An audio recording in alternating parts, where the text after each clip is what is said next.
What's going on, fellas? How you guys doing? It's been a little while, you know what I'm saying? We missed each other because we had some technical issues last week. We didn't really have any technical issues. It's just that our main man with the plan couldn't be here. Loon just hates us, didn't want to do the episode. Now I'm joking. I don't know. Loon, do you hate us, bro?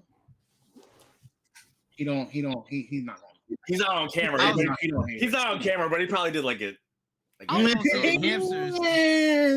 I would say the hamsters and the wheels just kind of died, so that's why we couldn't go live. Nah, what ended up happening was Loon heard that we were about to dig into Nintendo's tail, and so he was like, "Oh nah, we can't do this. The Nintendo ninjas go to man's house. They're ready. They're loading up." I mean, legitimately, like Nintendo, whatever happens with whatever is going on, I'm just saying that we in for a little bit of a rough time, at least from what I understand. But it is what it is. We are gonna roast. Oh look, there go Coop. I wonder if Coop is joining us tonight. Probably not. Probably he in the chat. Hope you feel better though, Coop. Either way, I will say this. We got a nice little bit to dig in today. So I'm hoping that we actually, can get to the nitty-gritty and the meat of everything, because like a lot of this information is probably really good to know for anybody who's interested in gaming at all. So as per normal, you know what time it is. Trolling. It's time for the question of the day. We don't know if it's going to be a troll yet. All right. I don't remember what my question of the day was, just to be honest with you. So, like, whatever happens, happens. I'm just going to let you know. We wrote this like 2 weeks ago, bro. Like, anyway. So. All right. Question of the day is, which gaming company do you trust the least when it comes to consumers' rights? Oh, I thought you were gonna go a different way with that because I forgot what the question was. I forgot what the question was too. No, I thought you were gonna say like which company did you trust the least in terms of making a quality game, and I was gonna say Arcade Studios, but that's just my hater. That's just me hating. But I'm talking about like console gamer rights, or at this point, even like software. If we're gonna say console, then it has to be like something out of the big three. Right? Absolutely, yeah. Well, big four, even though the fourth doesn't exist anymore. As a console creator, like, and then do you consider Steam a console creator at this point? Nah, like I would say Steam is probably the top. But Steam Deck kind of does have its own kind of overlay. I would say Steam's like, if we're gonna consider that a platform of the other three, that's probably the best when it comes to consumer rights, just because everything you can do, what you can do with the Steam Deck, and they don't try to block you or brick your stuff and anything like that. They basically like, hey, do what you want, just don't do nothing illegal or hurt somebody. Like that's basically kind of what it gets down to. But I think Nintendo got to take the L on this one.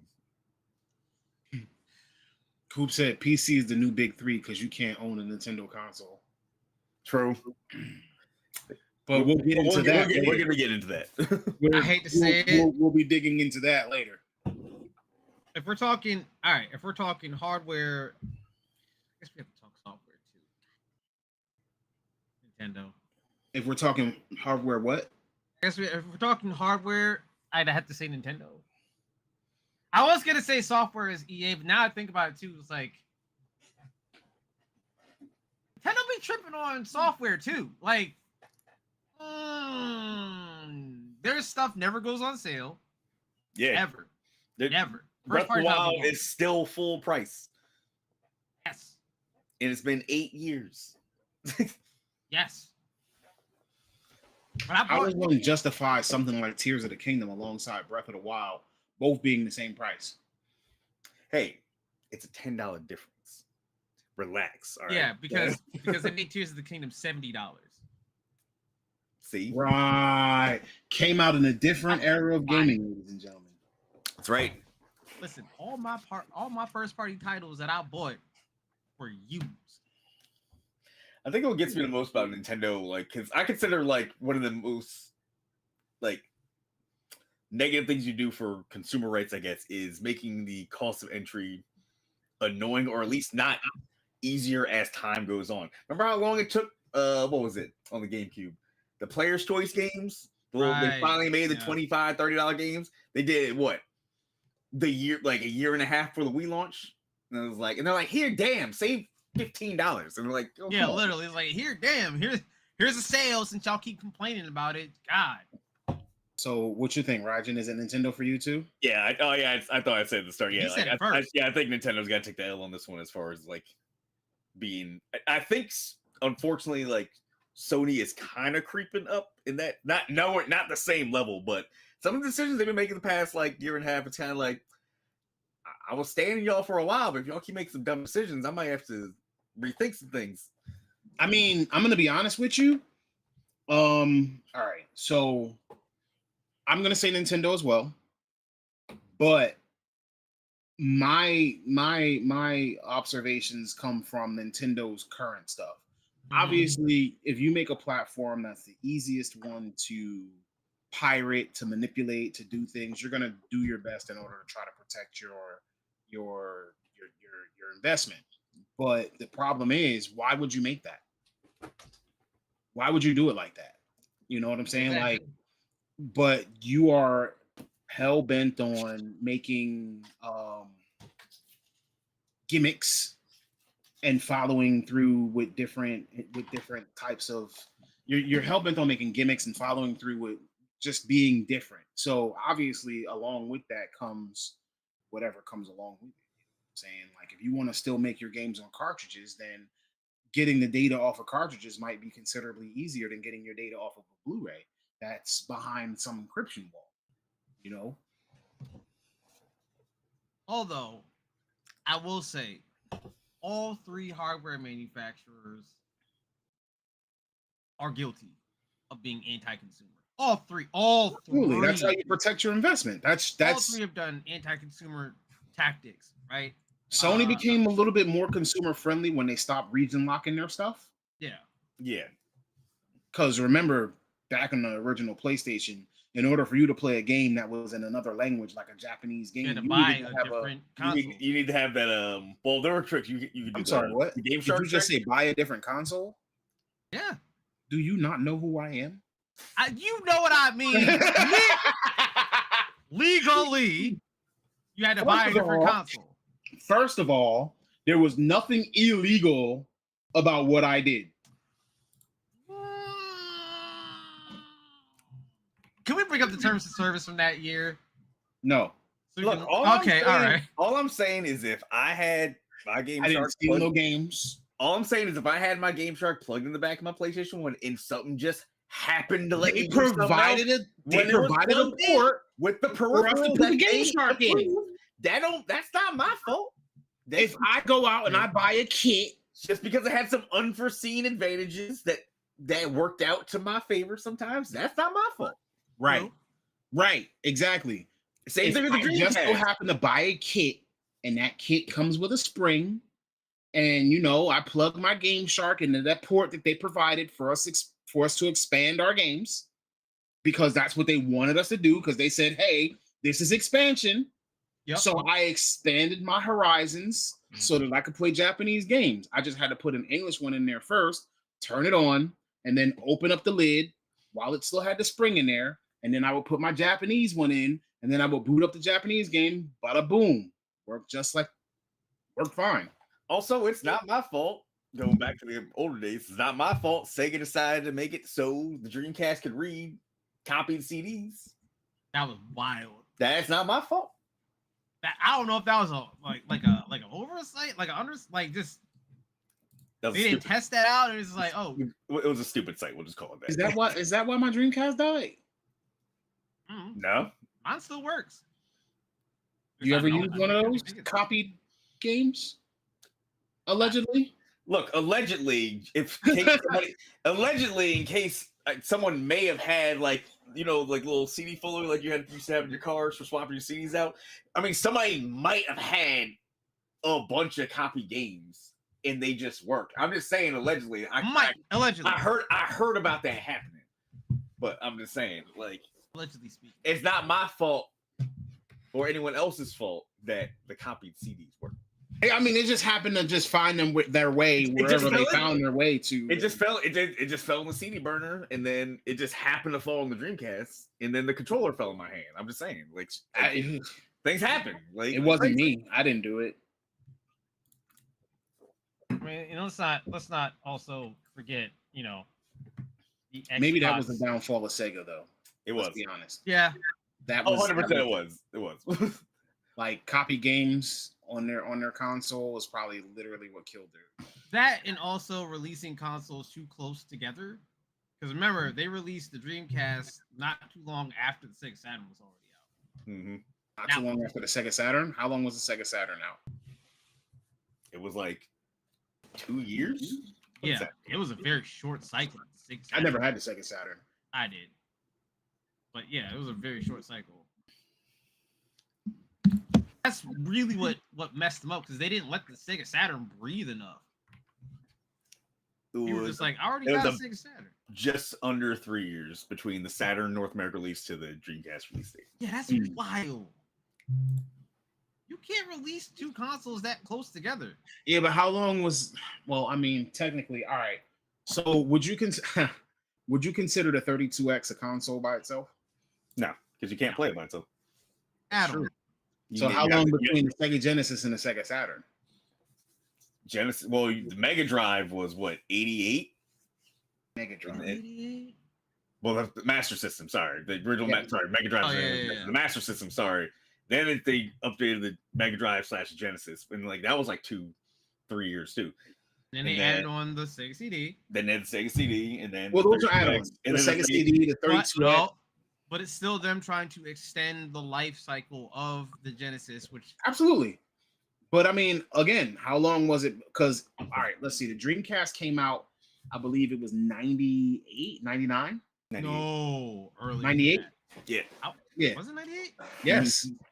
Oh, the Dreamcast. My bad. I got Genesis mixed in. Yes. So if the Master System came out in 88, the Genesis had to come out in somewhere around 1991, 92. Whenever Sonic the Hedgehog 1 came out. Yeah, that was about 91, 92. Yeah, about 91. Master System was 86, and then the Genesis was 89. Oh, I'm wrong. Wow. All right. So we're talking Sega CD, 32X, extending the life cycle of the Genesis console, right? This console came out in 1989. So from 1989 to 1998, you running 10 years, which is actually longer than your current console life cycles. Like, come on, like after that's 4 or almost 5 longer years, than every console life cycle we've ever had, except for like some handhelds, right? Like the PS2. Like, and they kept adding new technology to it. Which, listen, I don't think Sega gets enough credit for how innovative they are. Who was thinking of extending the life cycle of your console by like, hey, here's a CD player that now plays CD-based games? Which wasn't that Nintendo? out before? That was out before the PlayStation was even out. Yes, right? very much so. That was a long. Remember, all right, okay. Remember, the PlayStation was an accident. It's supposed to be a Nintendo add-on. It was supposed to be Nintendo's console, and Nintendo screwed Sony out of their deal. Yep. And so Sony said, well, since we did all of this, we might as well make it. Nintendo created their greatest adversary. Mm-hmm. I love it. Like, how you just decide to renege, and so you just created your biggest competition. It's funny, too, because Xbox good, money. It's funny because Xbox only exists because they wanted to take down PlayStation. Correct. So and Nintendo PlayStation only exists because Sony refused to lose the money off of the Nintendo deal after they backed out. Yep. So Nintendo effectively created both Xbox and PlayStation. Yes. Hubris is a bitch. Yes. They still have that too. Yes. It's even worse now. I legit thought things couldn't get as bad in terms of like announcing things for a console as the Xbox One. Y'all remember? Y'all remember how bad that was? Then again, yeah, because they required people to use the Connect. They said that you're gonna have Had to to be go online. You There was can't a play lot of- you can't play used games. Have to do a daily online check-in. Yeah, that was a Like, lot. There was a lot that they messed everybody over with. And that initial press conference where all they showed was like, you can watch sports on your Xbox, and you can watch TV on your Xbox. It's like, bro, what? So Yo, and then I remember when Sony came out with that quick little 15 seconds. Here's how you share games with your friends on Xbox. Wow, that was easy. I was like, wow. It's like, Sony came in and elbow dropped the hell out of them. yeah, they just got the britches got too big just because how good the Xbox 360 did. So they thought they could get away with everything. 360 was still their best-selling console. oh, absolutely, to this day. I still love that console. It was a good console. No, it wasn't. You don't like Microsoft. So it wasn't a good console. I prefer Sony's consoles, but I can still admit that 360 was a great console. It was not. It How was was it probably not? one of the worst consoles ever to be created. Okay, now Hardware wise, absolutely. how is it one of the worst consoles ever created? How many people you know had a 360 that never got red rings? Oh yeah, you're right. Yeah. I think Yeah, my brother point. went through 3. I went through 2. Yeah, you know what? Damn. And you know what happened? My launch day PS3 lasted me literally till 2 days before GTA 5 came out. Damn. My launch PS3 lasted me 7 years. Yeah. So yeah. Yeah, he's right. While you can say, like I said, software on the Xbox 360 was amazing. The games that came out on that console were great, and it actually provided a ton of entertainment for people. But when it came down to hardware wise, and I'll tell anybody to this day, Microsoft is not a hardware company. They make software. When you open a Windows PC, Windows is from Microsoft, but Microsoft is not making the PC.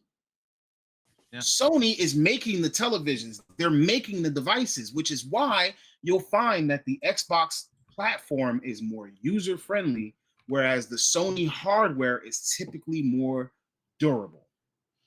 True. Microsoft still hadn't figured out how to put a power supply inside of the console. It's honestly crazy how bad the 360 was, because the money they put into developing it was like IBM. They had IBM help them. They had NVIDIA help them. And like on paper, this thing should have been great. And yet you still had a brick. And still had what, like what was the failure rate? Like 28% or something like that. It was crazy. Yeah. No, I think it was higher than that. I don't know anyone who still has the first gen 360 that works, that didn't have to get repaired or anything like that. And then I'm going to be honest with you. If your Xbox didn't get red ringed, your power brick went out. Yeah. And then you had to pay what, $50 for a new power brick? Yeah. I ended up getting a PS3 because when my second 360 died, I was like, I'm done. I'm done with Microsoft. And we're also talking about a company, and when I say consumer end rights, like even that company sometimes doesn't feel fair to the consumer when it comes to their console. Yeah. Come on, we're talking about a console that's charging you $80 for a controller and still can't put batteries inside of it. I remember laughing my ass off when the first Xbox Elite controller came out. And I was like, I was like, I saw all the features. I was like, oh, dope. You can change the buttons around, change the triggers. I was like, oh, that's dope. Finally got a rechargeable battery. And my friend was like, nah. I'm like, I'm sorry, what? He's like, it don't got a rechargeable battery. I'm like, you telling me I pay $150 for this controller and still put double A's in? Yeah. To be fair, they do make rechargeable battery packs. They suck. That you have double A batteries. Rechargeable double A batteries have never been good. Let's just knock that out of the way. They've never been good. Never been good. Let me tell you. I use Xbox Series S controllers, Series SX. I use controllers for my PC gaming. It is a good controller. My shit's wired in, bro. Yeah, same. You ain't never lied. My shit don't got no batteries in it. That bitch is wired to the gills. I wouldn't mind it being wireless, but as I said in the previous episodes, every PC laptop Bluetooth adapter is garbage unless you get like a really good dedicated one. I mean, my motherboard has Bluetooth, but I don't trust it enough to try that shit. Bro, it's not even about the Bluetooth. Like, I have mine literally just hardwired USB Type-C. It is what it is. I'm just gonna Type-C it up, and I don't have latency. I don't have to worry about it. I don't have to worry about what the controller can and can't do. Just I play. I hit the button when I want to play, and then I put the controller down when I'm done. Like, it is what it is. Solid controller. Just wish it had. Now, let me ask you. I asked the question about which company is actually the least trusted when it came to consumer rights. Now, what about 10 years ago? Is it different? Probably Microsoft, I would say. Yeah. That's the Xbox One phase. Because that was Xbox, that was the Xbox One going to like what we have now. Because Xbox One was, again, we talked about Xbox One's launch. Massive L. And yeah. I think I'm gonna be real with you. I think the Xbox One is what possibly killed Xbox hardware division, not games, hardware division. In terms like, because the Series X and S don't sell well, and now they're also like 2 times more expensive. Yeah, they also raised the price on shit that's not selling. Yeah. Do you feel like any of these companies have a reputation for being better or worse for the consumer than others? Like Sony, would you say Sony's been middle of the road for the most part? I would say for a good amount of time, Nintendo was number one. Like, let's say going to the GameCube, the Wii. I would say, like, as far as consumer stuff and like making stuff affordable, making like unique game experiences. Because comparatively, the Wii was fairly cheap for a console even when it came out. So easy cost of entry, games were still ranging between $30 to $50. Virtual console was dope. Like, it was cool having, like, they embraced emulation in a way, even though they had to pay for it, which I thought all these companies should do. Is like, I'll buy your emulators if you just make them available on your console. So why lots of old games I want to play? Like, why are we making this more difficult for no reason? And then Sony was good. I would say Sony was second mainly for how long they held out of not having to pay online for multiplayer. Like, they held out for a good number of years, then they finally gave in, made so you had to play for PlayStation Plus to play online, everything like that. But nowadays, like, it's kind of topsy-turvy now. Like, Microsoft doesn't really do hardware much anymore. Like they're kind of moving away from hardware. They're basically a software company, like you said. I mean, they've always been a software company. But now it's like hardware, they like I said, the 360 was very it was very like player friendly. Like the menus and everything were really comfortable. Like, it didn't really feel clunky at all. Like, you just people loved it. The UI was great on it. Yeah, absolutely. The UI has always been great because they make software, so that's what they excelled at. So their UI was pretty. Their system just couldn't hold up. You were going to buy hardware was solid. I probably would have never bought a PS3. I'm gonna be real, because he had a PS3, so it's like I could just play PS3 at his house. Mm-hmm. I had a 360. He just played 360 in my house back in the day. That's how we played Gears. Yeah. That was literally how. All right, so the original Xbox and the PS2, because I believe they came out side by side, or close to each other. So my brother had the original Xbox, and I had the PS2. I mean, PS2 also had a Dreamcast moment too. I'm going to be honest with you. Remember what we said about those burn CDs? Yeah. You had a couple more steps on the PS2, but it was still easy. I'm not acting like it was hard. Like, you had a couple more steps to do. Original Xbox. Whereas Dreamcast, so Sony decided to launch a hard drive.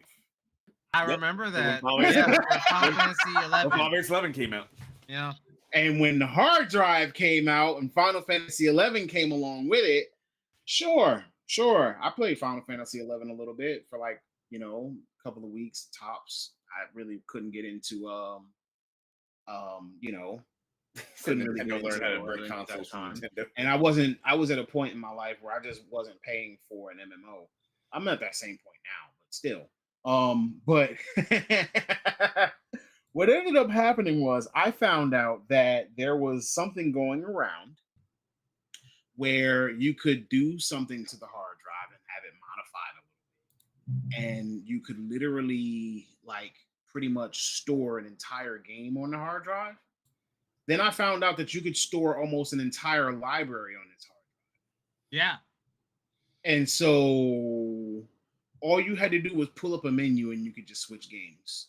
So allegedly, I might have known someone who had a hard drive with like 50 to 60 games on there, including like all of the God of Wars that were available on PS2.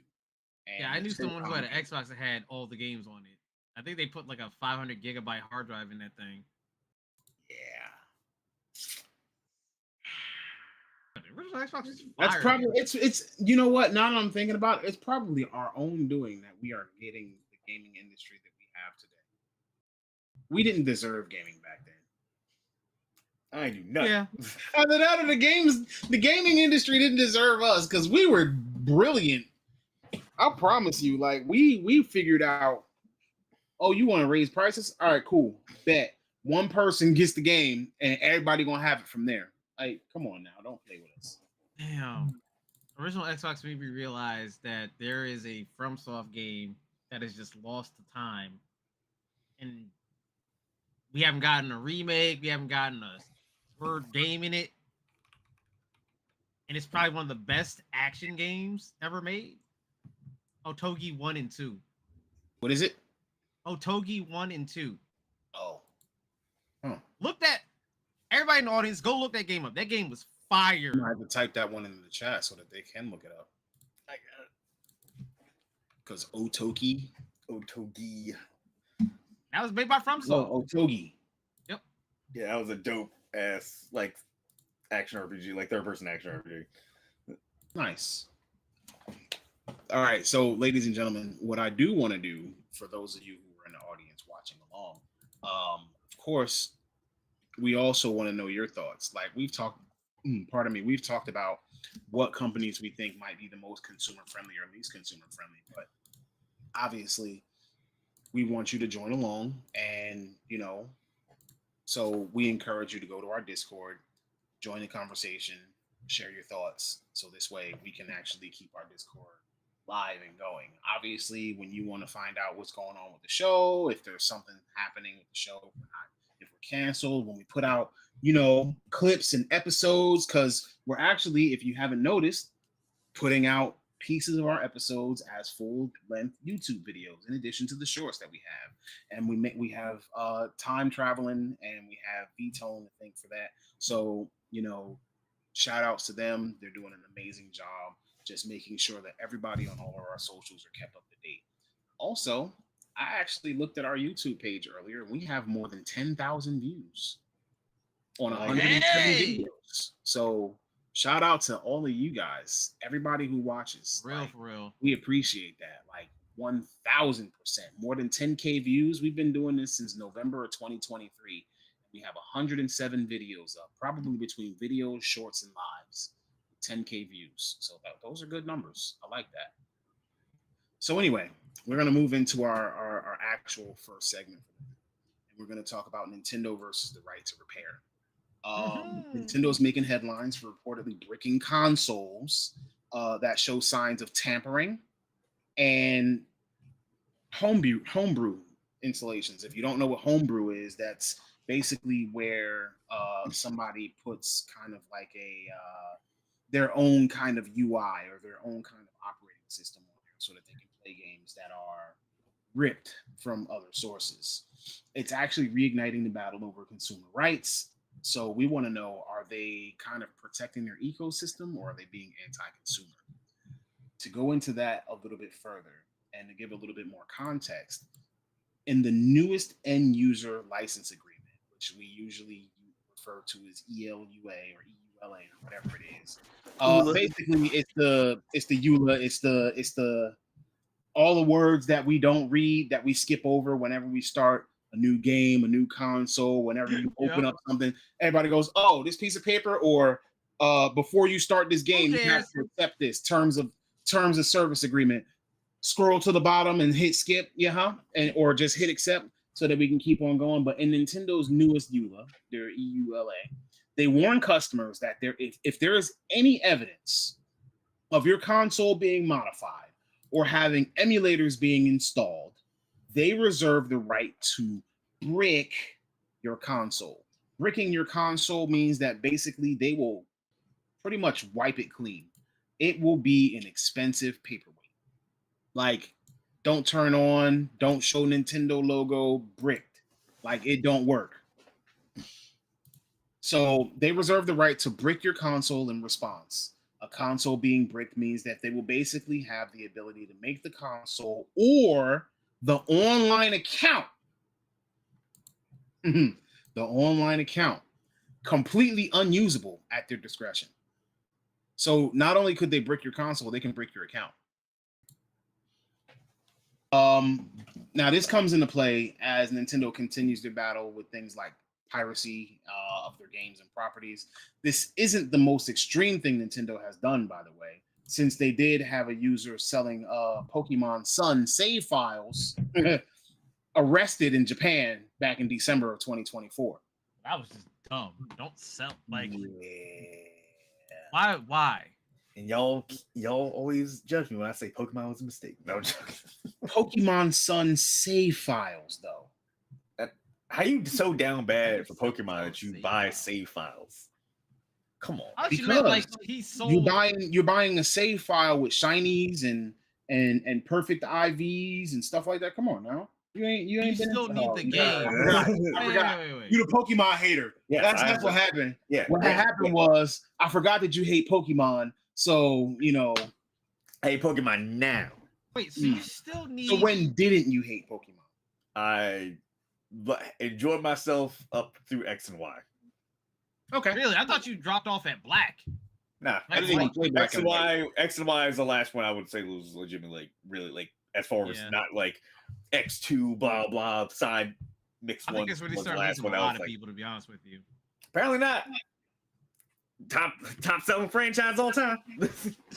It's the top selling franchise between games, cards, merchandise, products, and materials. Oh no, Scarlet and Violet is where they start losing people. That's where they're just like, yo, I heard a lot of people just like, yo, I'm done with Pokemon after I Scarlet didn't- and Violet. I didn't They finish say that, Scarlet but then they and buy Violet. it. I They mean, say I'm that, probably but- I'm gonna be honest with you. I'm probably still gonna buy ZA. Ah, But I never got to finish Scarlet and Violet because it performed so bad.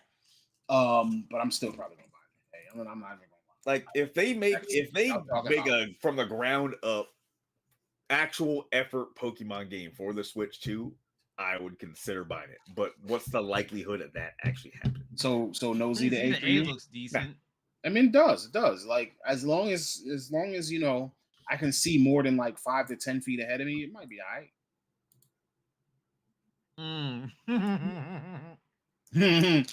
Exactly, V. Bricking consoles. Nintendo can keep their consoles and games. I'm sticking with my PC. Thank you. Oh, So the best part about that though is you I will can't have sue- my Switch. I will have my Switch 2 next week. you can't sue Nintendo. yeah, you can't No, sue you Nintendo. cannot. You can sue them. So- You have to send them an actual physical letter to be able to have the right to sue. Right now, they did take away the fact that they did take away people's rights to sue, and you do have to send them a letter, which means that you would then have to be sending a letter from here to Japan to Nintendo headquarters, and then of course they could say no.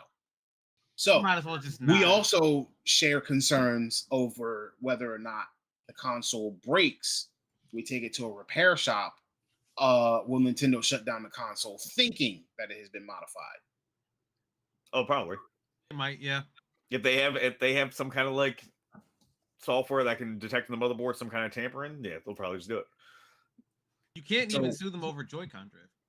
No, which is crazy because Joy-Con drift literally is out here so that people are buying more and more controllers over and over again. Do you think Nintendo is within their legal rights, or are they going too No. far? No. As far as it depends on what they consider illegal modifications, because like that's a really ambiguous ass like umbrella. Now, for the people that like I'm not gonna lie, we've all joked about it. Like we've all pirated something in some way. Like allegedly. But some people go a little crazy with the pirating. That is true. Where it's the point, it's like, why'd you even like? Do you support anything? Like, what? Like, do you not think any company's worth giving your money to? Like, in those instances where people are like, oh yeah, I bought the Switch 2, I got every single game pirated. I ain't spend money on none of this, and then they're like bragging about it. It's like, okay, maybe I would probably laugh if you came on Twitter and something next day like, Nintendo bricked my console. Be like, I mean, you were kind of asking for it.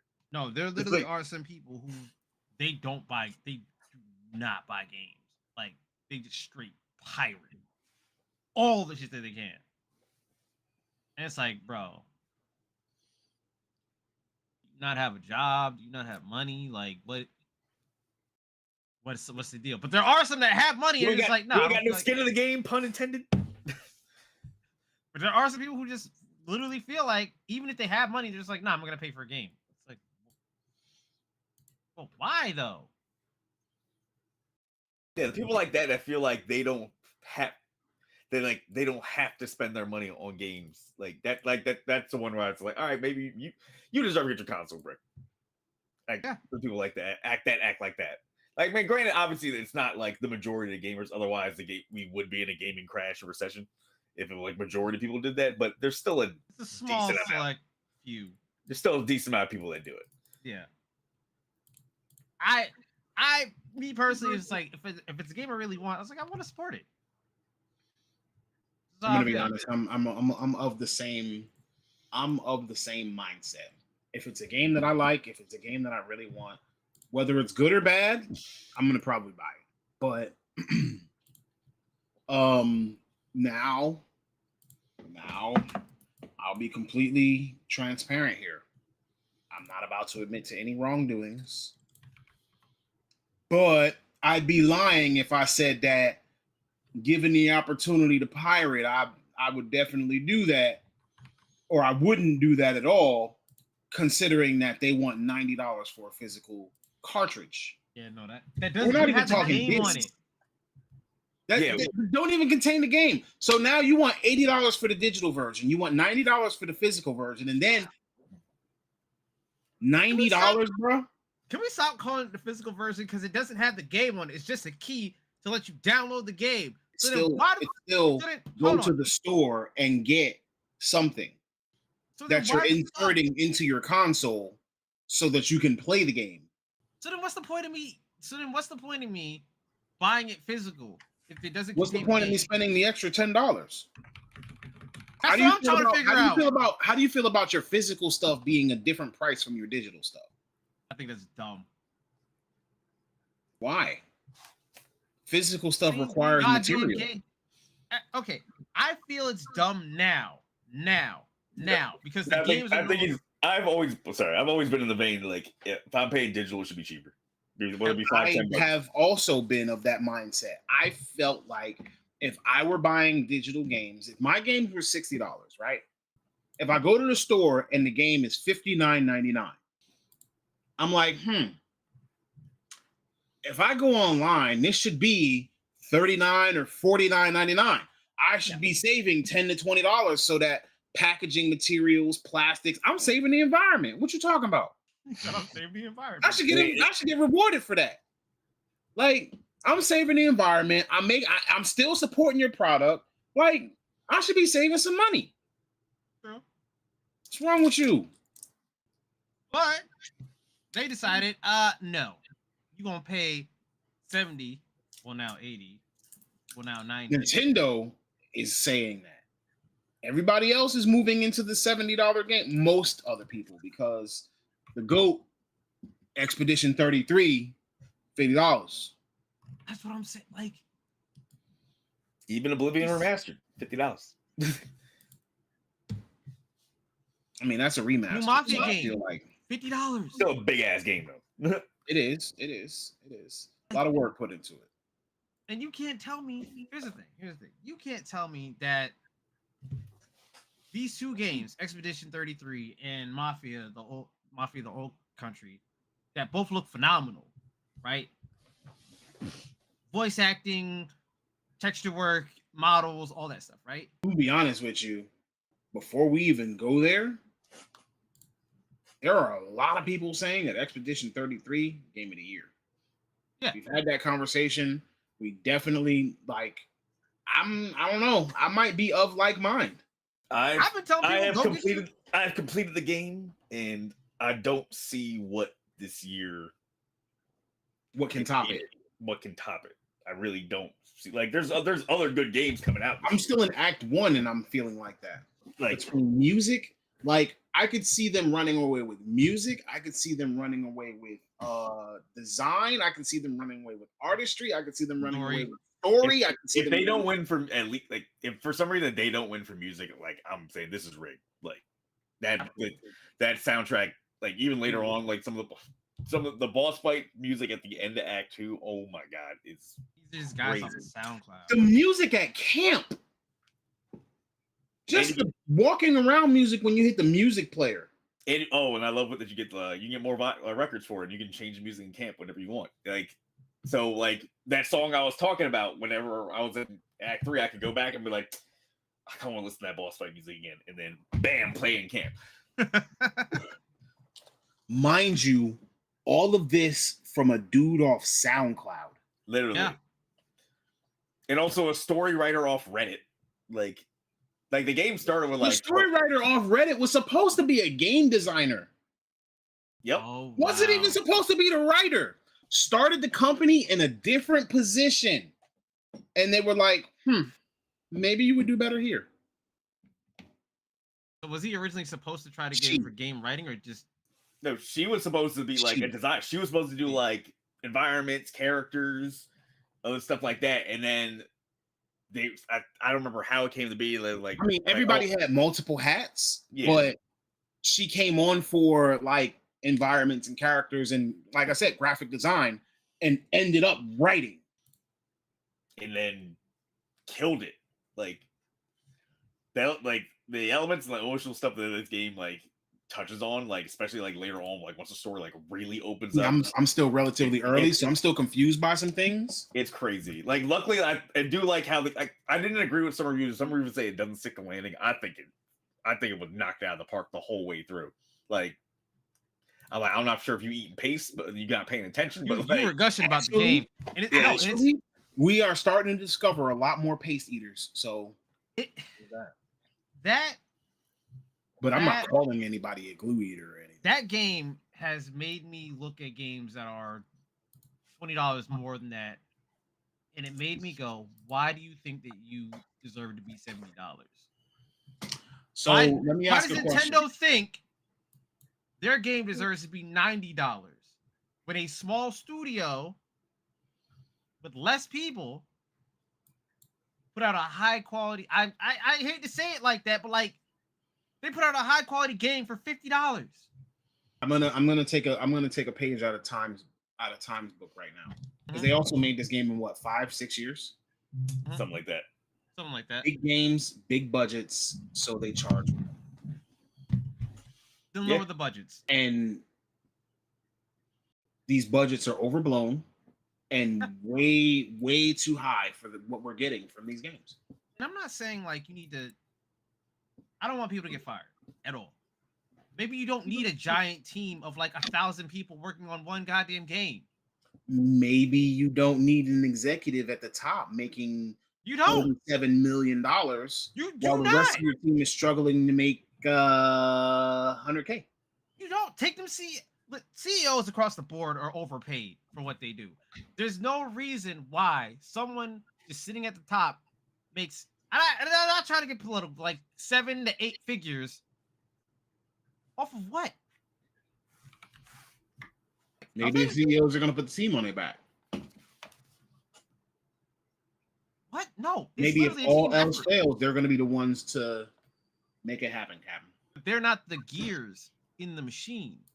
They're not the head of the machine either. They're driving the machine, but all the rest of the parts are the thing that actually keeps the goddamn thing together. Are they driving the machine? At this That's the point, analogy I can put with it for a CEO. at this point, top. let's be real. At this point, are they driving the machine? They're getting driven in the machine. They're getting chauffeured. Because let's be real, They're mistaken. the machine is the is the workers, right? Yeah. They are the body. They are the machine is the entire company, machine. yeah. They are the innards, right? So the machine is overall the name of the company, whatever. Yeah. But the machine is the coworkers. Like that is the engine. That is what drives. That is what pushes and moves. That's the wheels. Everything. The CEO you would imagine would be the driver, but it's not. It's the investors. They're just the passenger then. They're literally a figurehead. They're the passenger princess. CEOs are passenger princess. I mean, it's not wrong. Absolutely.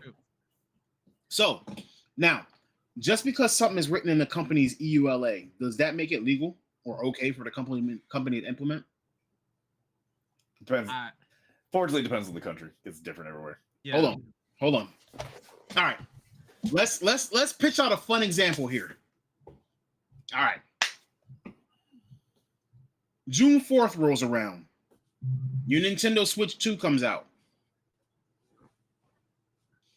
You get a Switch 2, and Nintendo decides that they think that your original Switch was modified. So they brick your account. Now you can't play your Switch 2. You just spent $450 on a brick. Based off the original Switch and not my Switch 2? Yep. Yeah. Because instead of them bricking the console, they brick the account. I mean, I think is that worded that way? I think it is that they can't do that.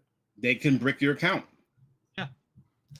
They can brick the console and the account, which is terrifying to think about.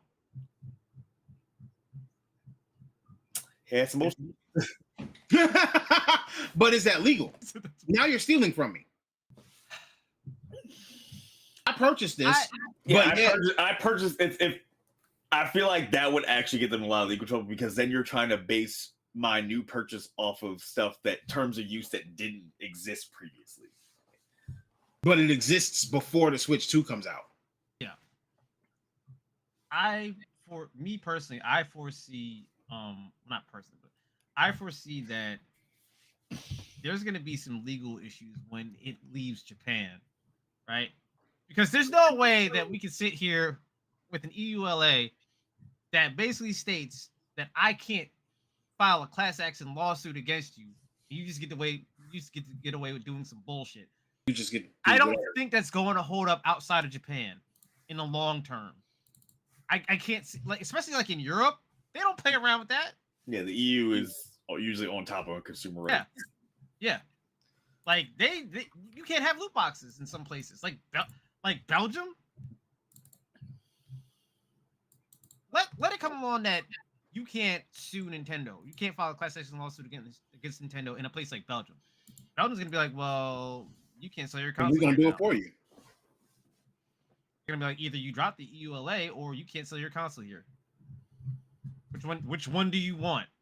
And to be honest with you, if more countries stood up like that, then it'd be a bigger issue. But for right now, nobody's doing that besides like Belgium.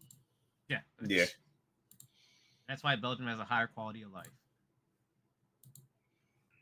I don't know. That's our Belgian viewers. I don't know about Belgium's quality of life. We might have. Sounds like Belgian I would viewers. want to. You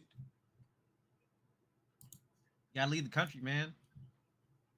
I mean, I've left the country. I just ain't going that way. I mean, I know people who live there. What up, Nick? Hey, what's going on, Nicholas? Hey, Nick. So yeah, like 100% sounds like a place where I would want to visit and I would want to experience. I heard nothing but good things from people I know that live there. So okay, sounds fun. What's the difference between security and control in a case like this? it's like a thin line, I think, with Nintendo. Like, is this console security? Is this game security? Are they just trying to control what their consumers can and will do? Like, or are they trying to control what happens with their console? Like, I always lean to more the side of the control when it's an unnecessary addition. So the second that this happens to somebody and that person comes out like, yo, they bricked my console. I didn't even do anything. I just turned on my Switch 2, and all of a sudden, I just can't play anymore. Like, where's that? I don't know. I just feel like this is. I don't know. I feel like it can go overboard. This can definitely has potential to go overboard. I think it's gonna go overboard. It's just a matter of like, I can see like a couple people saying it happened in the first couple weeks, but if it gets more and more widespread, then that's when Nintendo's gonna like. I think Nintendo may actually get in some trouble, like because let's all be honest, they're probably gonna use some stupid AI to get it, so it's probably gonna make some mistakes again. So people's consoles or accounts gonna get bricked, even though they've been like squeaky clean Nintendo account holder this whole time, and they're like, "Oh, we've noticed modified data on your system." I was like, "I just put the cartridge in the first time." It's like exactly. That's exactly the point that I was making. It's like I just bought Donkey Kong. What do you mean? He's like, "All right, your console's bricked." I was like, "I just bought it at the store. What are we talking about?" And like, I can see the mistakes happening, and people are gonna rightfully go apeshit about it. And then what happens? The store's not gonna take the game back. No. $450 plus tax, $500 if you got the Mario Kart bundle. The store's not taking that back, bro. Like, especially if it came from Nintendo, because if you take it back and you go, yo, this ain't working, I want a refund. It ain't working. I want another one. Congrats, you have a paperweight now. They're gonna be like, what you do? He's gonna be like, well, you have a paperweight. That's bogus.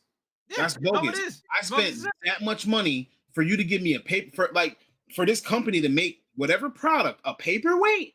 Nah, bro. Nah. I don't think that should be legal at all. Like, I understand, like, you don't want somebody to pirate your software. I'm understand, like, but I'm gonna be honest with you. As somebody who's seen this before, make better hardware, and your software probably won't be pirated. Here's the thing, too. If you can remotely brick my console, do I even own it? No. Like, that was my point. No. You don't own games anymore, like, but now you have to be okay. Like, first of all, they tell us we got to be okay with the idea we don't own our games anymore. Now we got to be okay with the idea we don't own our consoles. I don't like that. We got to be okay with the idea that we don't own our online accounts. Yep. The information that y'all are stealing from us and sharing with other people, and now we have to just sit here and be complacent with the fact that you can take this information and you can just say, you know what, bad apple, bricked. We got to just be okay with this. No, I don't think that's how it should be at all. That's a level of control that I think could potentially kill console gaming. I'm not gonna say PC gaming, because PC gaming is a whole different beast. It's literally like, this is one of the things I think I respect about PC gamers, is that when some bullshit like this happens, they're not quiet about it. They're very much vocal about it. When it feels like it's something that encroaches on PC gaming freedom, they don't sit down and just take it. They're very much up in arms about the thing. But when it comes to consoles and the overreach and the control and the anti-consumer practices, right? It feels like console gamers just kind of sit there and take it. You know what? Nicholas said, I'm actually a little for them bricking systems, but I'm biased because of smash delay and latency mods online. I like the character mod stuff, but not the input stuff. As a matter of fact, I completely understand that. Like, obviously, people make games unfun. But the thing is that you can't cover one without covering it all. Yeah. And if they detect that you have anything modded on your console at all, completely useless. They have the right to not only brick your console, but brick your account. It's one thing to like modify something, but like what they're trying to do is, I guess they're trying to prevent piracy. They don't want you getting their stuff for free. They want to make all of their coins. They could care less about who's ruining the online community. What they really want to know is, are you putting a little device in there that's going to read the chip of the game that you just inserted so that you can steal all the data off of it so that you can go and get your game for free, or so that you can reproduce it and put it online? Because as a matter of fact, even to this day, you can still get Switch ROMs online. Like, I'd you can rather- get the entire game of Breath of the Wild or Tears of the Kingdom online, and guess what? It plays better than it does on the Switch. Because you gave me a console that had 750 megabytes of memory. And you expected this game to run more than 28 frames per second? In a generation where people are trying to hit 300, you expect me to be happy playing your little dinky little ass game that runs 28 frames per second and calling this game of the year? Piss off. mean, it runs at 60 if you get the upgrade on Switch 2. So they say. We still gotta see. Allegedly. It couldn't even hit 30 on the Switch and 720p. Yeah, we gotta get proof of that. Like, I'm not sure if I'm gonna buy the updated Breath of the Wild, but I think my morbid curiosity is gonna get me just to see how it plays. Listen. I'm gonna keep it a buck. Are they going to put a frame counter in the top corner so that at least we can actually keep track of the frames that we're getting in our games? Or would they put a frame counter and just have a 60 up there, 60 FPS, I'm gonna be real. and it never move? You know who's gonna let us know? Digital Foundry. Yep. That's true. They never fail. Yeah. But I'm gonna be real. I think maybe I don't think this is a hot take, but if I already own Oh, we Breath saw of the video. We saw the video chat. That's not video chat. No. You might as well just have voice chat with pictures. That is a slideshow. Yeah, I would have taken up just a PowerPoint presentation. Your console can't handle playing video games and chatting. Those are GIFs. Not many consoles can handle that. So why do we think that was going to be a successful thing? And then the ugly separate camera, like, come on, dog. The PlayStation camera didn't sell. The Xbox camera didn't sell. What makes you think I'm going to buy a Nintendo camera? I don't want people to see my face when I'm over here talking shit. Let me be clear. If I'm talking shit, I'm going to let you know that you're not going to see me. I'm a keyboard warrior today. Hold on. The Kinect sold so badly that the next iteration of that console, they forced that shit on you. And then they backpedaled and removed it. The craziest thing about the Kinect, because you just brought up, is always, like, it's always a fun fact of mine. I love how the Kinect was so much better for other stuff that labs use it for than gaming for. Motion capture.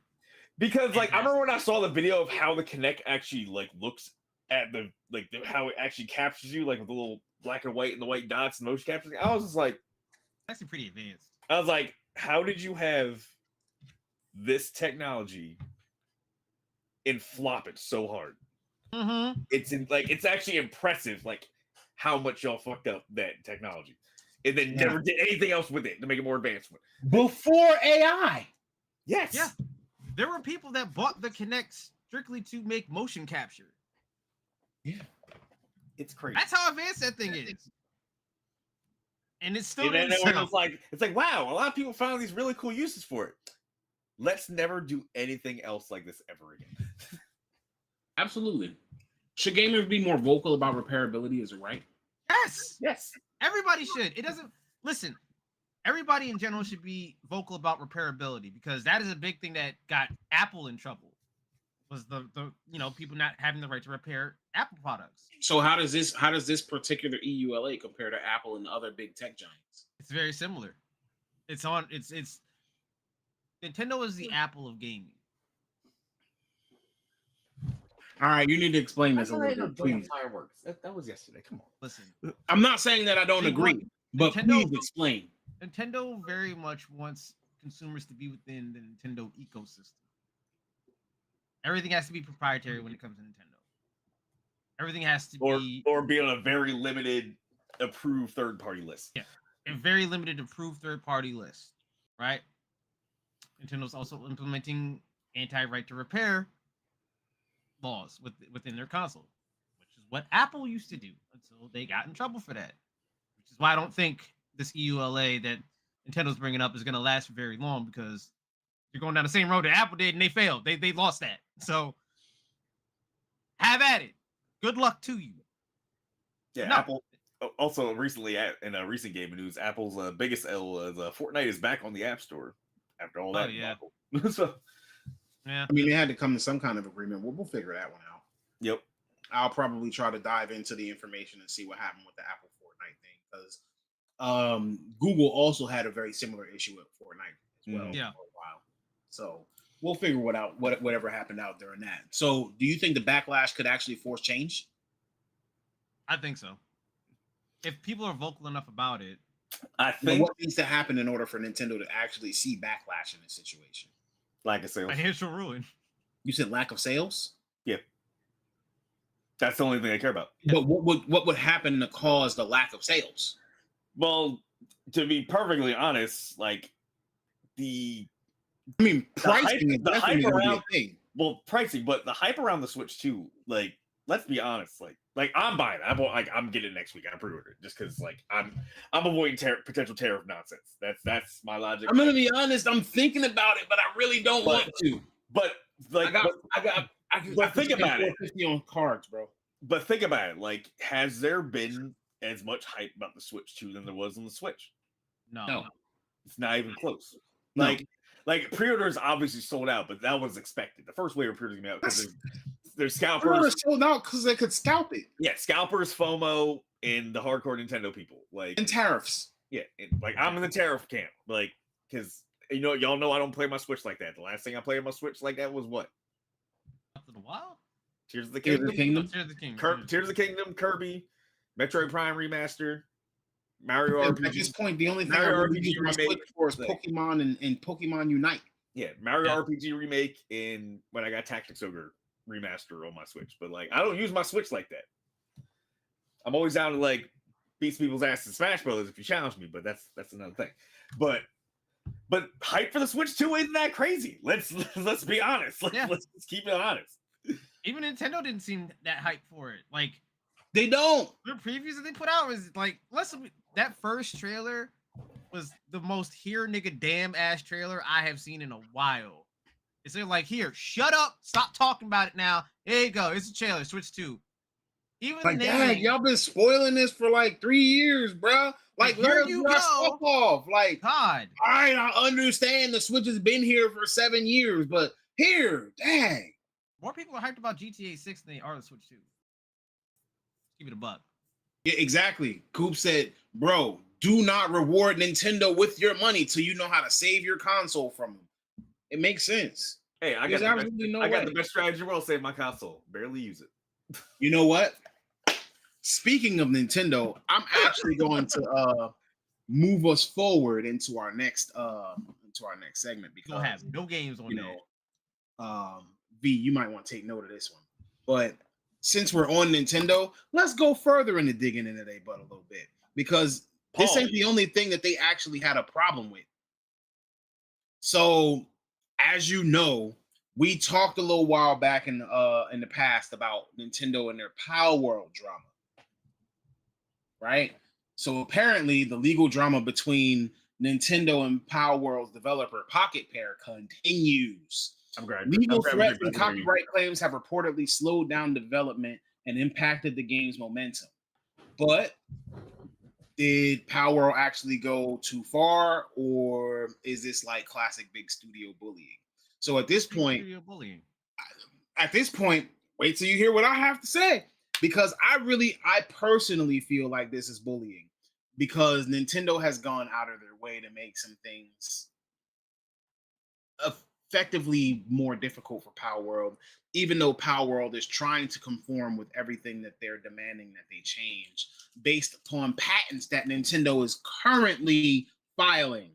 Not already have filed and Palworld is in violation. No, they're filing anti-Palworld patents. So, in September of 2024, Nintendo filed a lawsuit against Palworld and Pocket Pair, stating that the game infringed on multiple patents that were jointly held between Nintendo and the Pokemon Company. Some of the mechanics include the patent on how you capture monsters, how you ride on monsters.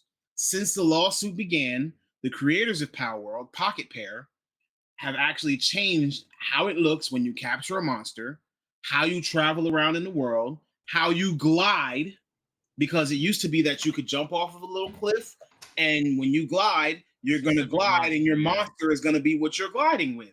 Now, like you would basically be holding on to the legs of the monster. Now, when you jump off a little cliff, you whip out a little glider. Yep. Because gliding with your monster was a violation of the patent from Nintendo. The lawsuit actually took place initially in Tokyo.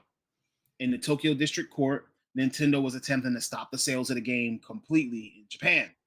But now Nintendo is filing patents that are actually considered anti-Palworld patents in the US. And it seems that they're preparing to take this lawsuit global. At this time, they have 3 anti-Palworld patents and are attempting to obtain a 4th in the United States. Jesus Christ! The latest patent is related to how you can seamlessly change modes of transportation, specifically indicating how you change from one on the ground to one in the air. Some users have even actually created a mod that'll let you revert things back to the way they were before Palworld made the changes. But it appears that Nintendo ain't letting up. Like, they're literally making it so that you can glide with your monster again instead of actually using a glider. So dumb. The question that comes out of this one is Palworld really like infringing, or is Nintendo kind of overreaching? Nintendo's overreaching because they're a small Japanese company, so they know they can bully them in Japanese court. Nintendo has now they're trying to make this a global lawsuit. Yeah, because they won in Japan. Here's the thing. If Pocket Pair was not based in Japan, they'd be fine. Because there's tons of Pokemon fucking ripoff games on Steam. There's ones that are on the Switch. That y'all sell on the Nintendo store. Well, again, also, how come Nintendo ain't say nothing about Creature Ride when Arc did it? Arc, Cassette Beasts. Here's something, Tim. There are literally dino spheres in Arc that function the same way as a Pokeball. You can capture a dinosaur, hold it, throw it out. Why hasn't Nintendo come for them? Summons the dinosaur when you throw it out? Yep. Why hasn't Nintendo come for them? Oh, that's right. They're not based in Japan. And Nintendo is chasing Pocket Pair like a dog with a bone right now. Yeah. When I say, like, as soon as they put them in their sites, they said, got you. It's you. It's you. Yeah. We're going to make an example out of you. So nobody else ever is going to do this again. Correct. No, correct. Nobody else in Japan. Nobody else in Japan does that. If you're outside of Japan, you're fine. You can do that, no problem. I guarantee you they probably won't even come after you. If you're a Japanese-based company, Nintendo's going to put their foot down on you. And they're going to bully the hell out of you. Yep. That's on you, bro. That chat's all for you, bro. Oh, I can see that. You can keep it. It's all yours. It's all yours. Might have to set that up. I would love to see. I want that stream. I would love to see that. I've been waiting. Yeah. We might all have to go to Curb Stomp Gaming's Twitch to watch that one. Ooh, that would be good. That would be good. But yeah, Nintendo is chasing Pocket Pair like a dog with a bone. Like they are on them. They are literally like, all right, since you want to start changing stuff, we gonna make it so you basically have to change your entire game. That's what it feels like. We don't want this game being sold in the US. And we don't want this game being sold. Like, we want you out of business. Yeah. They're doing, like, they're basically doing this, going all as extra as they can to basically stifle anyone in the future from even getting adjacent to this again. That's why they're going as hard on this. Because I think that's buns. I really think that's buns. It is. Because it stifles creation. If you make it so that not only creation, what about the players? Like, so you tell me you release a subpar Pokemon. You've been doing this for 20 years. 20 years. Now you release a subpar Pokemon with Scarlet and Violet. I don't care if you enjoyed Pokemon Scarlet and Violet. That's on you. To me, it was subpar. Visually, mechanically, design-wise, it was subpar. Yeah. Was people weren't happy with Sword and Shield either. Nope. Once they got into the 3D Pokemon, people just were not happy. Because you've been doing this for this long, and yet there are other games that look better even on the same console. But you can't even you got the budget. Biggest selling franchise of all time. Best selling franchise of all time. You don't tell me you ain't got the budget to make a better game? Nope. You gonna tell me you ain't had the time? Nope. Come on, dog. What's wrong with you? Should we be trying to protect the rights to creatively remix game design? Yeah, it's derivative. All art is derivative. Most games that we play are all derivative of something.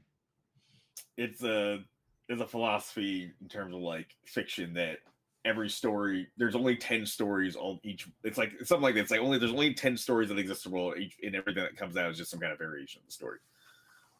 Yeah, that makes sense. Nintendo wasn't the first one to come out with a monster capture pocket monsters. They weren't the first. Essentially, Shin Megami Tensei was. I'm not arguing with it. Atlas Technic. If we want to be for real here, if we're gonna play this little petty game when Nintendo likes to play, right?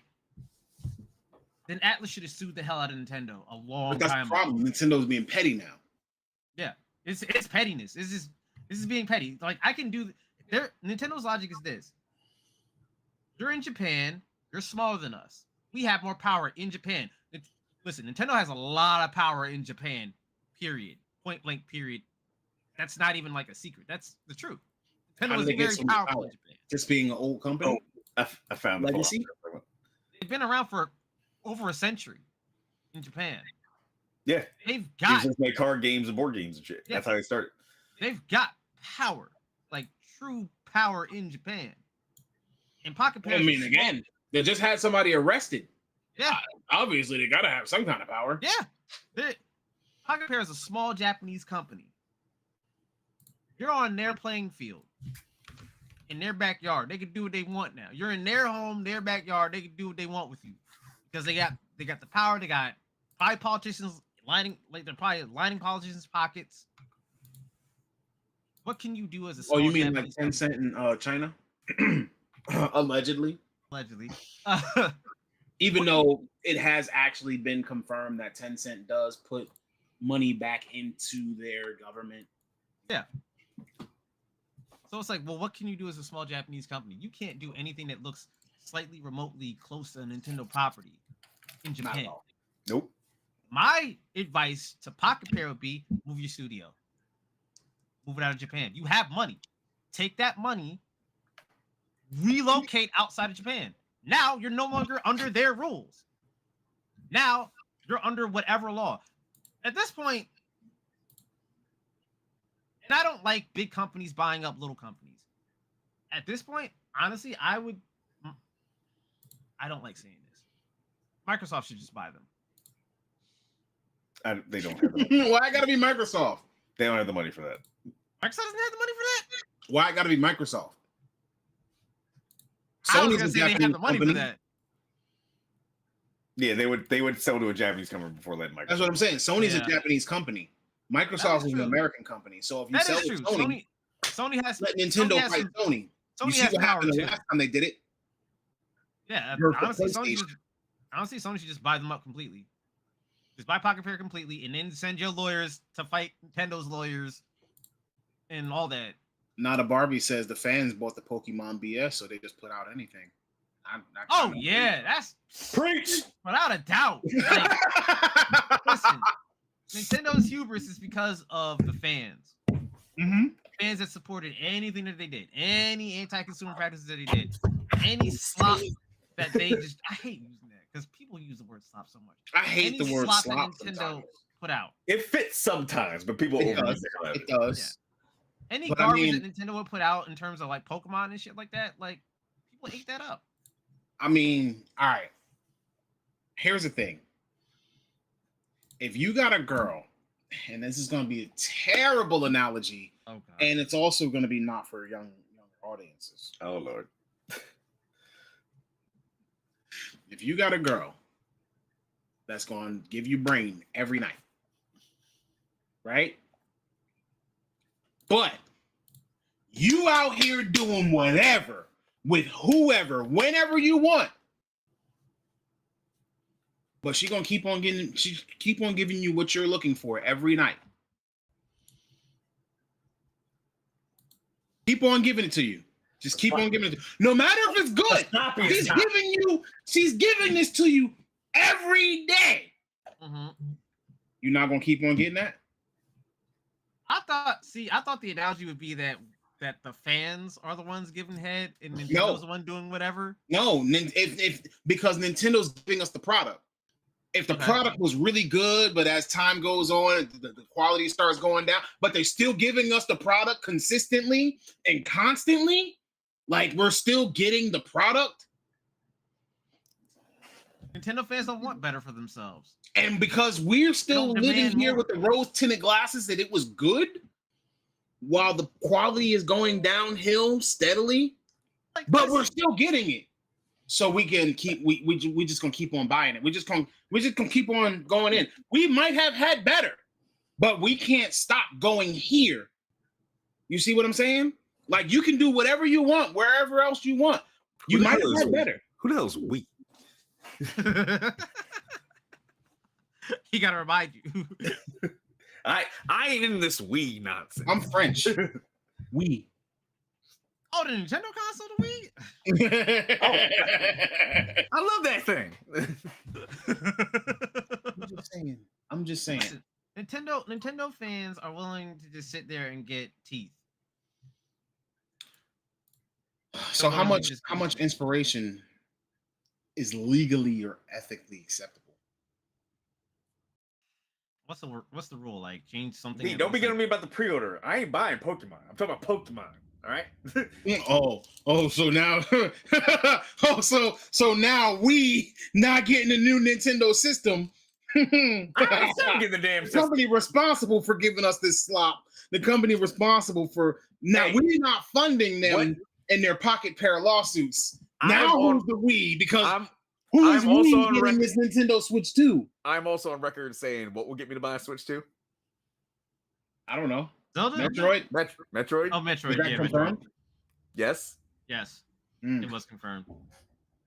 In launch window? Yes. Okay. With mouse controls. But you could also play it on the Switch. Why the fuck would you want to play it on the Switch? At 15 FPS? Nah. Hey, who's this we? Remember? But why the fuck would you want to play it on the Switch? Why would I want to play anything on the Switch in this day and age? That's the question. That is the real question. Exactly. And you yet, you don't want to play a game like Metroid on inferior hardware. And yet, what do? We keep on buying it. We keep on playing stuff on this inferior. You see where I'm coming from? You see? I got my theory. You got a PlayStation 5 sitting at home and you buying Tears of the Kingdom, bro. My theory is it's the Pokemon. I still blame the Pokemon kids. Yeah, no, they were egregious. Because why Nintendo got that much money? Because them damn Pokemon kids. Let's not forget. Biggest media franchise. That thing beat Star Wars. Yeah. It beat Star Wars. It beat Marvel. It beat Transformers. It beat DC. It is multiple. Mortal Kombat is actually on the Switch. That's not really Mortal Kombat, bro. That another slideshow. You would buy Mortal Kombat on a Switch over getting it on the PS5? Nah. FIFA 24. You gonna buy that on the Switch? What are you, 6? I will say some people that went out of their way to buy certain games on the Switch knowing they was gonna be trash deserves to be made fun of. It's like I got Skyrim on the Switch. You just like at that point you're a professional troll. Yeah, now it's you're like, just trolling just because you want to say you have your games on the go. it's like, I got Skyrim on the go. It's like, are you sure that's I would Skyrim? rather not play games at all than to play them at that quality. It's like, you sure that's Skyrim? That looks like Morrowind, but like you do you, I guess. Getting It's FIFA sad. 24 on the Switch is like getting slow Roblox FIFA. Actually, Does the Roblox online even people work? probably pay better. Probably. That's why I said slow Roblox FIFA. At least with Roblox, you know that your game is going to be designed to be blocky. No. Because Roblox is like an open platform, people can basically design whatever games that they have, and someone literally designed something that looks straight up like COD. The models and everything, like Nice. they fully modeled human models and all that shit, and guns and all this. Yeah, it's crazy. So now I asked the question of how much inspiration is legally or ethically acceptable. So if we were making a game, how much would we have to change to make it different from Pokemon before we would face the wrath of Nintendo legally?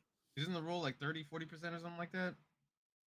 If you change something in 30 to 40%, is So the whole Schedule 1 lawsuit was maybe uncalled for then? That was very uncalled for. It's like you're trying to claim the drug dealing simulator genre. Like what I've are we already talking said about? it's the kids. They play the demo. Demographics is key, and Nintendo stays true to their demographic. And it's not the devs, it's not the developers of these games that are doing. It's the fucking CEOs in suits. They're just like, oh, it could possibly grab money away from us. No, why don't you make it better? Here's the thing I'm so sick of when it comes to like companies in general these days. No one wants competition. Everyone just wants to be the only thing and the only source of that one thing, that one industry. And it's literally killing businesses. So you think Nintendo's being petty? They were only able to buy 2 yachts last year, all right, versus their 5. Yeah, I feel for them. I'm sorry. Right? It's like, I'm You only sorry. bought You 2 cannot yachts be this year. What are you, broke? Right? It's like, I'm sorry, but you cannot be the only source of like monster capturing games. You can't be the Did your only yacht source come of with a drug helicopter, dealing sir? simulator games. Competition is healthy. Competition is healthy, yes, but like, do you think this will stifle innovation in creature collection games?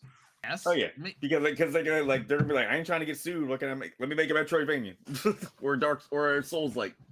So it pretty much people are gonna be afraid to make games like this because they think Nintendo's gonna sue them.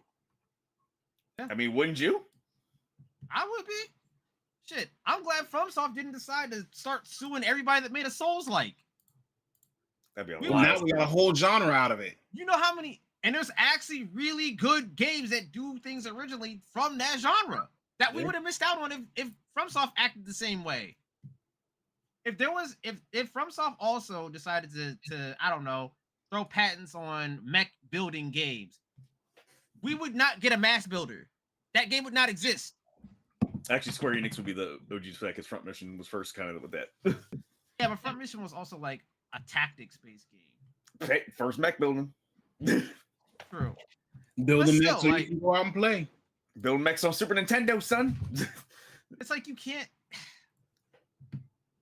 do that.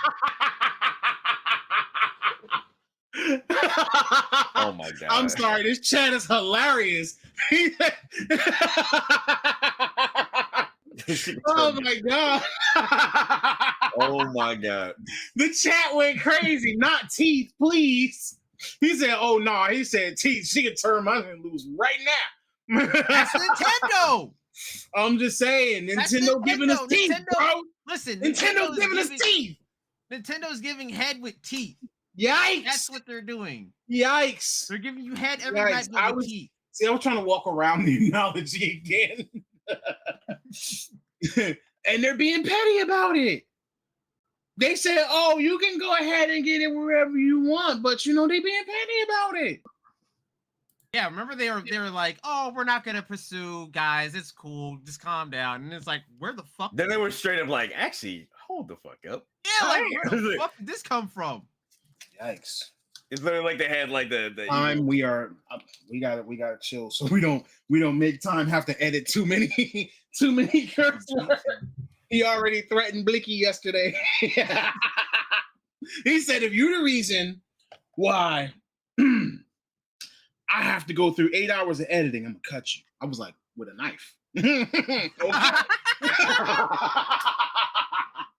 was like, all right, we real in here today. I'm not getting on his bad side.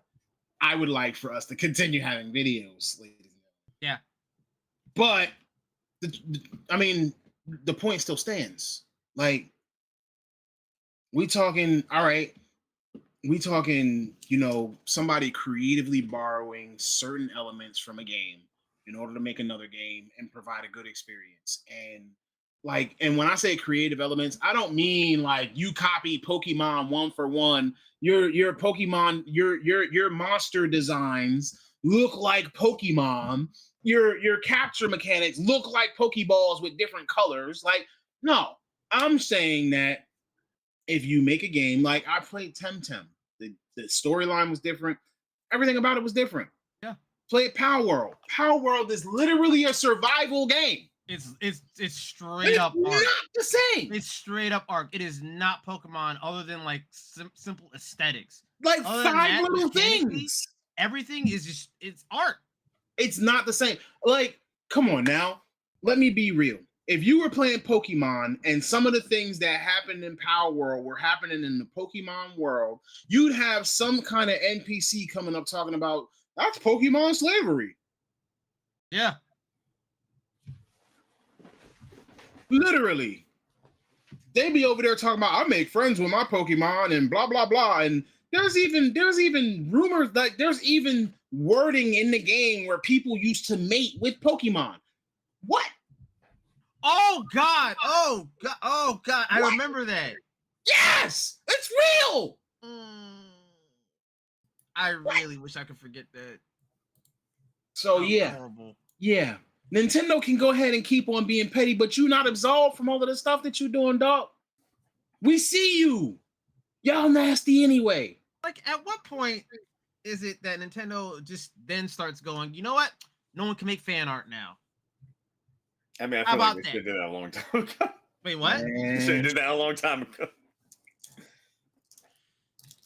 Man, I mean, look, you as can't long as I sell- can get my Officer Jenny pictures, I'm cool. You technically can't It was a sell joke. it. But imagine they told you couldn't draw it. It's like, really? You can't tell me what to draw.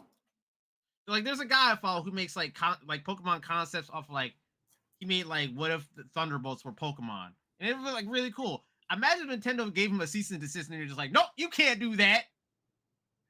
Like, what the fuck? Like, what? So you gonna be the only source of anything Pokemon looking? That's what you telling me? You know what? Just call them pocket monsters from now on. Yeah, honestly. Like, come on, dog. Ain't like they use the name fully. Exactly. Pokemon does stand for it, but they don't. Oh, I didn't know that's what Pokemon. Like, now ignorance is 9/10 of the law, right? Like Pokemon? Like, where do you get Bandai. pocket monsters from Pokemon? Listen, Bandai never did as dirty with Digimon. That's all I'm saying. So anyway, But y'all prefer Pokemon over Digimon, so I don't know what the fuck to tell you. So I don't have any words there. I could tell you. I don't know anything about Digimon. I tried to tell y'all back in the day. I was like, I said Digimon's better than Pokemon. People thought I was crazy. It's like, all right, yep, y'all see. Now look, who was wrong and who was right. Now Nintendo gets to run with it, right? Yep. And now we're here today having this conversation. So He warned everybody. We told everybody, like, yo, you should Nintendo, you go ahead and keep on being petty, dog. We don't care. Matter of fact, please keep on being petty because you give us more headlines and more to dig into you about. Honestly, we told you we was going to dig into you today. You got it. Nintendo. You got it. We love the content, sir. You go ahead and keep on going. Go ahead. Congratulations to you. I hope you get good money off that lawsuit. Oh wait, you ain't got a dime yet, did you? Nope. Nope. When you see So the now you amount just that they dump the actually money were down the winning, it's drain. just like that's like a drop in the bucket compared to what Pocket Pair made off of that. Right. If I was Pocket Pair, again, The small changes Pocket Pairs had to make from here to there, like, come on now. and it's like the equivalent and it's like what they had to pay is like $10,000. It's like, Yeah. oh, okay. Yeah. All right. Well, Pretty much. all right. Here you go. Fuck off and leave me alone. Oh, we're gonna hit you with another one. All right. How much is that gonna cost? 20,000. All right. Can we move Since on? we're talking about ripping off, V, this is for you. Since we're talking about ripping off, we're going to transition again because there's still more to talk about when it comes to rip-offs in this industry. Obviously, we already know there's a whole bunch of different things here that are similar, but today's news is actually kind of big. So Bungie's upcoming game Marathon is drawing heat for alleged plagiarism in its concept art. Multiple indie artists are calling out similarities to their original work. So, do we think this is a serious ethical issue, or is this the PR stumble? It's not even alleged. They straight up took. All right, I'm gonna get into the actual story now. That was kind of like a headline, you know what I'm saying? Get people all ready because you know what I'm saying. Jaws is ready to chomp on these guys right here. So we covered a little bit about Marathon previously a few weeks ago, and since we've discussed it, Marathon actually launched its first alpha. During the playtest, some users were spotting artwork in the game being used without permission. One artist, Anti-Real, spoke out and stated that Bungie used her artwork without permission, but she has decided not to pursue legal action. So, Bungie addressed the use of the plagiarized art via a live stream, stating that a former artist added the art to a play sheet that made it into the game during pre-production without getting the artist's permission. Bungie has been reported as reaching out to the artist and attempting to make things right. Okay. They also state that there is no excuse for their oversight. They are currently auditing all of their work from the former artist, and that's what's actually causing the delay in sharing some of the game's upcoming content. And they will be replacing all of the art with art that is produced in-house. This isn't the first time Bungie has had an issue dealing with a lawsuit for the same reason over... this isn't the first time that Bungie's had to deal with something like this. They had a lawsuit basically for the same reason back in 2024 because of items that were used in Destiny 2. The chat says happy belated birthday, Hustle. Thank you. Igor and Tanya. Wait, y'all are watching? Yep, man. Yo! Thank you. I gotta call y'all after this. Yeah. We dig into the first question. How should studios verify the originality of their concept art? How do you? Well, Like, what are things that a studio can put in place to make sure that they are not an art director? I mean, but if all right, so if you're working for me, you decide that you're gonna go on Google and get graffiti, right? And you're gonna put it on your play sheet or whatever. Me as an art director, what am I supposed to do? I'm supposed to go and see if somebody Googled it. Like, Google is a big, wide, vast space. How can studios be sure that their work is original? I mean, my personal opinion is that you make sure that you see these people creating this stuff. Present it to me. That's really the only way, because like even though you got stuff like Google reverse image search, like you're probably not gonna get results half the time. There's millions. Because there's millions. There's so many AI Google generators. Lens sucks ass. There's so many AI generators now. It's like, or they might have just popped on DeviantArt. Never know, because that's basically no one remembers that site. They'll be like, oh, I'm gonna find some stuff from DeviantArt. You never know until it actually gets famous that they actually got stolen from there. Well, not only that, but if you put your artwork on DeviantArt, you don't own it. True. What, you relinquish rights when you upload it? Yeah. That's part of the EULA for DeviantArt. So basically, your stuff read on DeviantArt becomes fair use. It's considered owned by DeviantArt, and I guess fair use or whatever. Unless they updated those terms of service. Either way, people don't read terms of service. Nah, I sure. And that's the Like, thing. oh, Like, I don't. You gonna sit here for like you about to play a game, you excited for this game, you gonna sit here for 30 minutes, 40 minutes, 50 minutes, reading that long paragraph of stuff, all of them paragraphs of stuff. Absolutely not. That's what I'm saying. People don't read the terms of service. So, like at this point, you know, but they intentionally make them long so you don't read them. Absolutely. They know you're not gonna read. Absolutely. They know you're not and gonna they read make it in legalese just so you don't read them. Yeah. I remember the most ridiculous EULA I remember reading a tidbit from was the old iTunes one.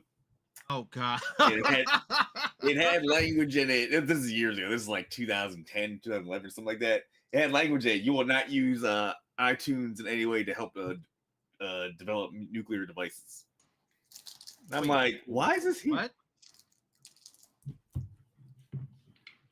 That is extremely specific. Here on two, you agree to not use iPhone devices to power nuclear things. It's like, that's super specific and oddly placed. It's like, are you saying that your stuff can power nuclear devices? It's like, I'm sorry, is that an option?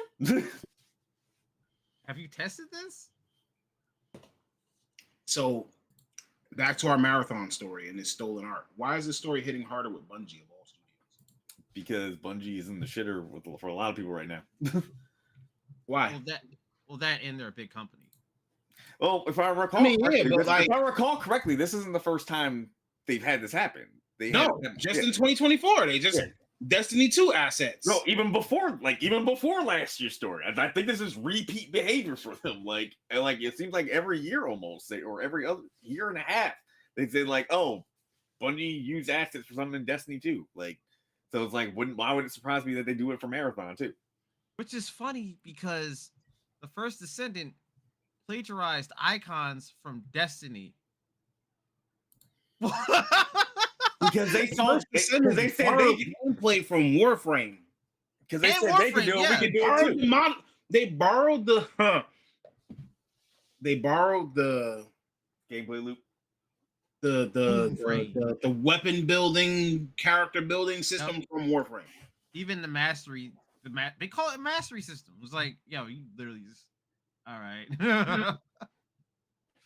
It's Warframe with Destiny skins. It's Goon Frame. Bruh. Wrong. Goon Frame is crazy. It is. Have you not seen the skins in that game? No. Straight Gooner fuel. So, is this a case of the internet overreaching, or is this like an actual problem from Bungie? No, this is an actual problem. Like, you can't. I'm sorry. How can companies protect their work on the internet? There's a thing of like big companies and just big celebrities in general, right? Or big social media stars where they feel like they can steal from someone smaller that no one has really heard of, because it's just like, well, no one's gonna know who this person is, so it's free for me. It's okay for me to take. It's not right. You don't get to just grab and take anything you can because you think that no one's heard of this person. You're still stealing from somebody.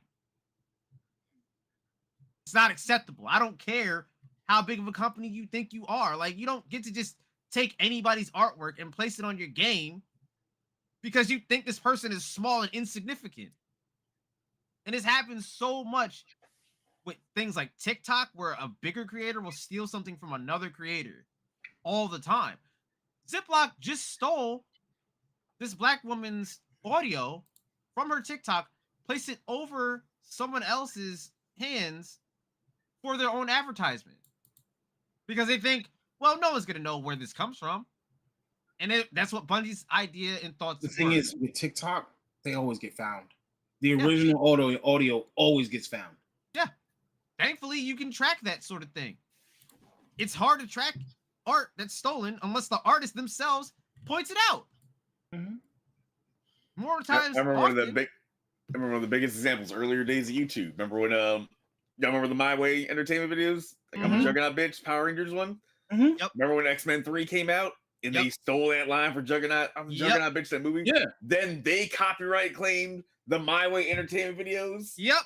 Because it was Fox. These are like 5 random dudes. I think, were they from Jersey? I forget. Chicago. They were like, oh, we just made funny videos. We can't fight 20th Century Fox in court stealing our line and then putting over a copyright claim YouTube on it. video. Like they can't do nothing about it. Like if you're that like small. Like y'all don't get to do that. Yeah, but how can artists copyright their art? It's hard because What- it requires What do the lawyers. artists need to do to protect their art? What do they like? You put your art on the internet for everybody to see, right? Or you sell your art, whatever. If people pay you for it, fine, as long as the price is agreed upon. But when your art is up on the internet for everyone to see, how can you protect it so that it doesn't get used in places in which you did not sell it? I mean, you can watermark, but people can also remove those or Absolutely. cut it out, which Yeah. happens a lot. Unless you just put your watermark directly over your Or piece, in the which middle of it. no one likes that. Or do that shit where it's everywhere. It's like, Yeah. honestly, only that's thing like that one of you the can only things do- they can do at this point. Yeah.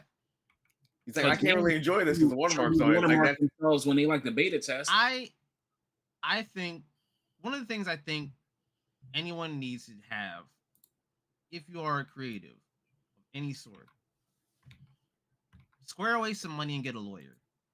Have a lawyer, please, because someone might try to steal from you and try to screw you over, like Bungie. So at least if you have a lawyer, you got some kind of way to fight back. Don't take things like that lightly. It's something that you don't get. A lot of artists don't get taught this because a lot of artists aren't really taught the business side of art. They're just taught how to do things from the technical side of like painting, drawing, all that sort of shit. I got lucky enough that when I was in art school, I actually had to take a business art class where they did speak about copyrights, lawyers, all that sort of shit. Gave us directories to like all these resources and stuff like that. The average artist does not have that. The average artist usually hasn't gone to college for art these days. It's just something that they do that they're good at. It's a hobby that now they're trying to make money off of, but they don't know any of the business specifics of that side. But you need things like a lawyer. You need to look up copyright laws in whatever country you live in. Look up the copyright laws in other countries too. Because there are some companies that feel like, well, you live over here, so your laws don't mean jack shit in this country, so I can just take what I want with no problem. But the internet is also international. The internet, yes, international. Copyright law, not so much. There is no international copyright law. Correct. It varies from place to place, and I don't like that specifically. I honestly kind of wish that there was some sort of international copyright law that's like, bar none, here's what it is, that's it, like across the Now, board. Barbie says once you put it on social media, you lose intellectual property. You lose IP.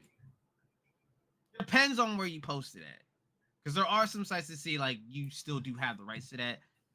But if we're talking like anyone could just steal it anyway because you could just right click, yeah, obviously, doesn't matter at that point. Like anyone can just So, take it. could plagiarism allegations like this delay or even kill a game? Yeah. Oh yeah. A game like Marathon that's going to be, I don't know how successful it's going to be. Would it be the allegations that delay or kill the, like it could delay the game, especially if they're going to be redoing assets. But I don't know about killing the game. Isn't it But like, also- could allegations like this kill the game or even kill the company? Could this kill Bungie?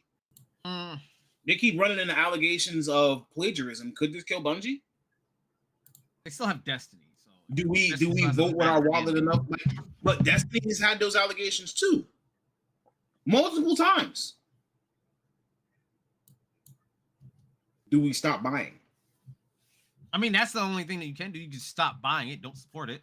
Like, if you feel strongly about what Bungie did, although Bungie did hold themselves accountable for the plagiarism for Marathon.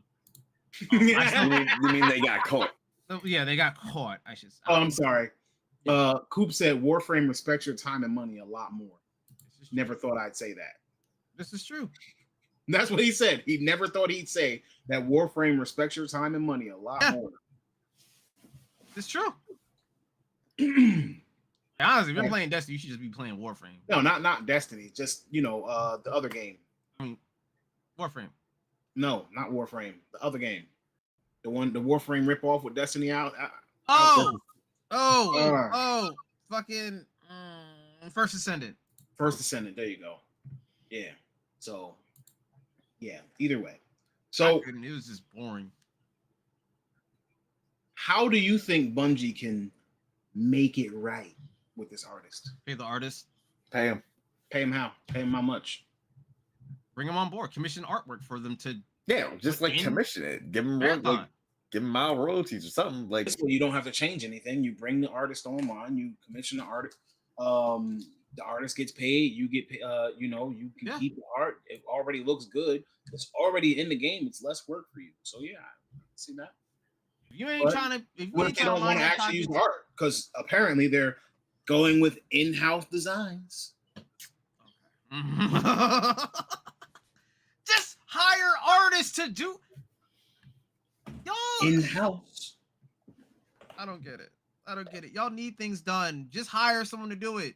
And mind you, this is their alpha. This isn't even like a beta. So like, but It's supposed to come out this year. in-house designs. Just hire the person. You clearly like their artwork enough to put it on your shit. Just hire them.